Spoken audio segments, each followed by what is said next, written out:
মার্চেই budget অধিবেশন, তার মধ্যেই সর্বোচ্চ আলোচনা কর্মচারীদের ডিএ নিয়ে। কত পার্সেন্ট ডিএ দেওয়া হবে? আর অষ্টম পে কমিশন নাকি পে রিভিউ? সর্বোচ্চ আলোচনা, সরগরম রাজ্য রাজনীতি। কি হবে? কত পার্সেন্ট ডিএ দেওয়া হবে? কেন্দ্র এবং রাজ্যের মধ্যে ফারাক 23%। এবার বিধানসভা অধিবেশনের আগেই কত পার্সেন্ট ডিএ দিতে পারে সরকারি কর্মচারীদের? কর্মচারীরা কি খুশি হবেন?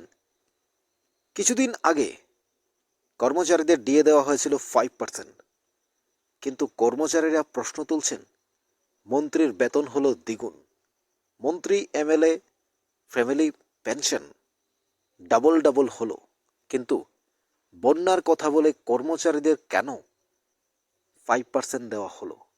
বাকি টাকা এলো কোথার থেকে? কিন্তু এবার কর্মচারীরা কত পার্সেন্ট ডিএ পাবে? কেন্দ্র এবং রাজ্যের ফারাক কি কমবে? 7% নাকি 10%? কত পার্সেন্ট ডিএ দেওয়া হতে পারে? মার্চের আগে কি ডিএ দেওয়া হবে? চলছে এই নিয়ে আলোচনা।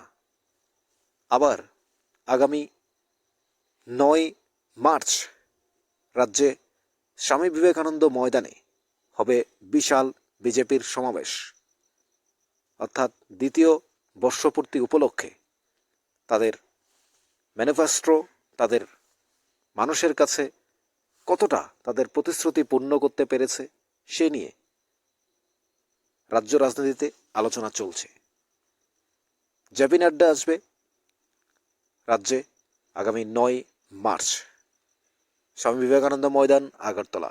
রাজ্যের প্রতিটি অংশের মানুষ সেখানে উপস্থিত থাকবে, কিন্তু তার আগে বহু আলোচ্য বিষয় ডিএ। 7 নাকি 10% ডিএ? রাজ্য এবং কেন্দ্রের মধ্যে ফারাক 23%।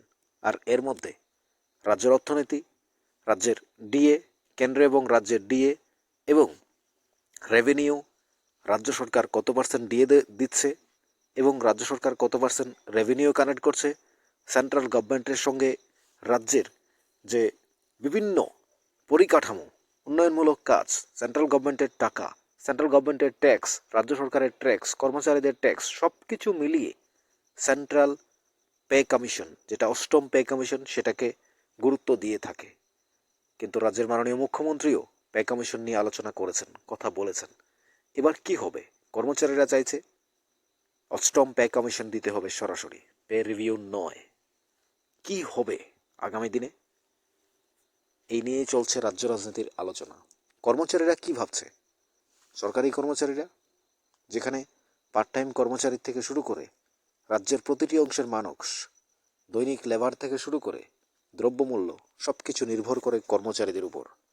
সেন্ট্রাল ডিএ দিয়ে দেবে, কিন্তু রাজ্যের ডিএ কত পার্সেন্ট পাবে কর্মচারীরা? বাঁধেন, অর্থাৎ ত্রিপুরার যে বিধানসভা অধিবেশন, সে অধিবেশনের আগে ভাগ্য কি খুলতে যাচ্ছে কর্মচারীদের? কর্মচারীরা কি আনন্দে ভাসবে নাকি হতাশায় আবারও ডুববে? কর্মচারীরা তো চাইছে 15% ডিএ, সেখানে কি 10% ডিএ দেওয়া হবে? আপনাদের কি মনে হয় জানাতে পারেন কমেন্টস বক্সে। থাকুন নিউজ ত্রিপুরা 1 চ্যানেলের সাথে, প্রতিটা আপডেট আমরা আপনাদের কাছে পৌঁছে দেব।